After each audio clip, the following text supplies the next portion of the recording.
This is a film about nuts. It's a film about nuts.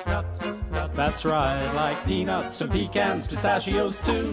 Brown nuts, Brazil nuts, and the cashew. It's nuts. That's what I said. It's a film about nuts. It's a film about trade and economics. It's about nuts. It's a film about globalization. Nuts are grown all over the world, touching every life in every nation. Nuts. Starring Mr. Peanut, the luckiest nut in the world, and the rest of his gang.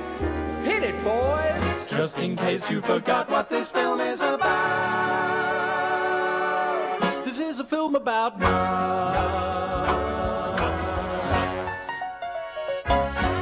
Okay, let's get started.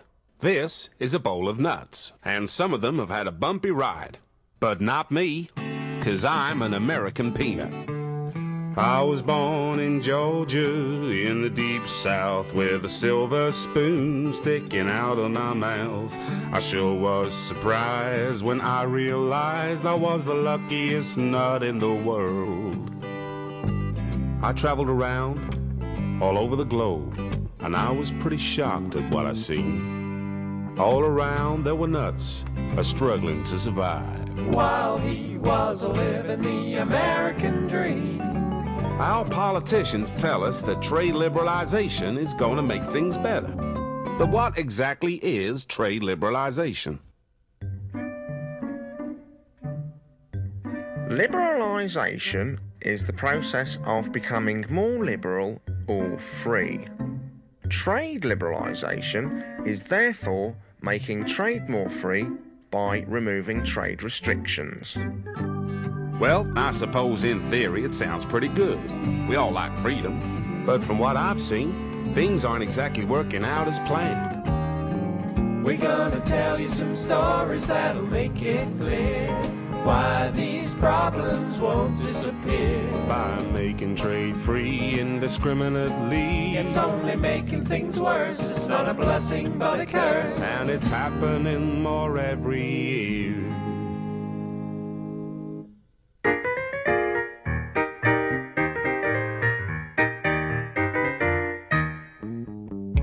This is a groundnut.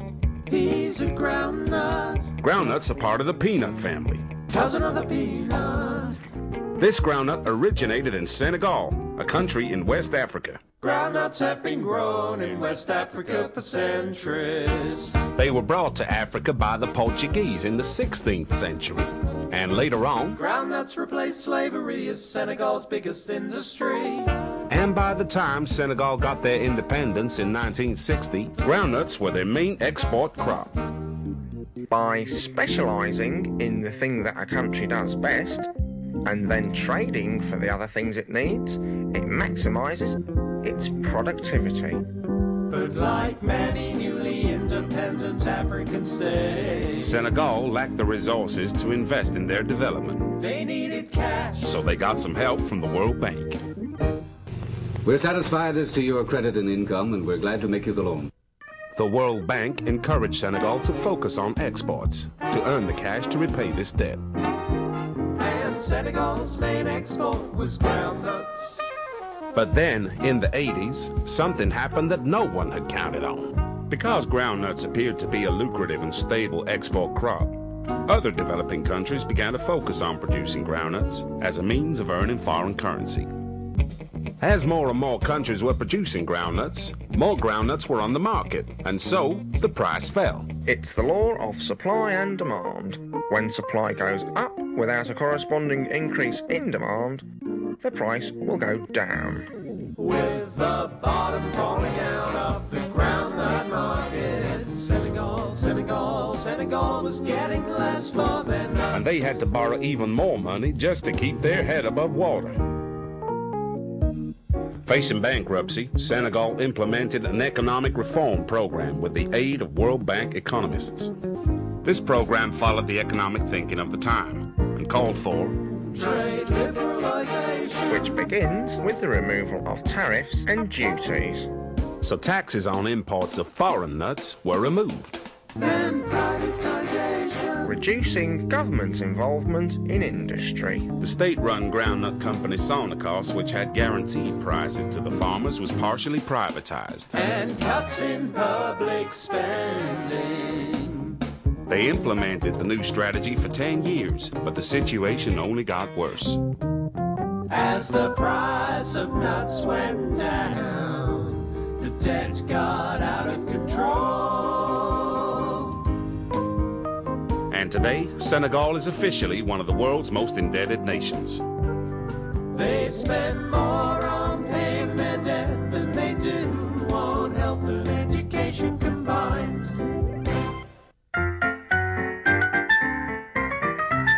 Yes, it's time for a story about me. And what a different story it is.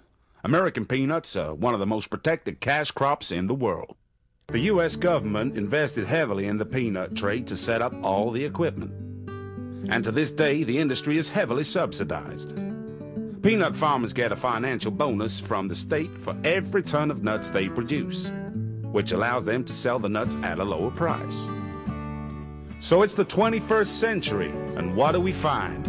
We're the world's largest producer of the edible kind, with 50,000 peanut farms in the U.S.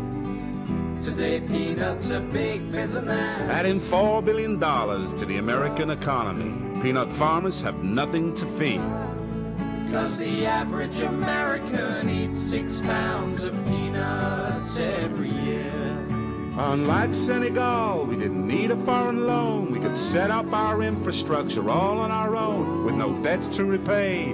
We're doing okay with a steady demand for nuts right here at home. Unlike Mozambique, I'm protected by tariffs, and though our competitors may not like it, we got the best lawyers that money can buy, and if there's a case against us, we can fight it. And unlike Bolivia, the United States is a highly industrialized nation. So when nuts like myself arrive on the shelf, we're of the best possible specification. And if one of our trading partners makes up a policy that we're not overly keen on, the threat of sanctions usually helps to resolve any difference of opinion. So I tried my best to tell it like it is, 'cause it doesn't have to be like this. It keeps me up at night, 'cause it don't seem right, but I'm the luckiest nut in the world.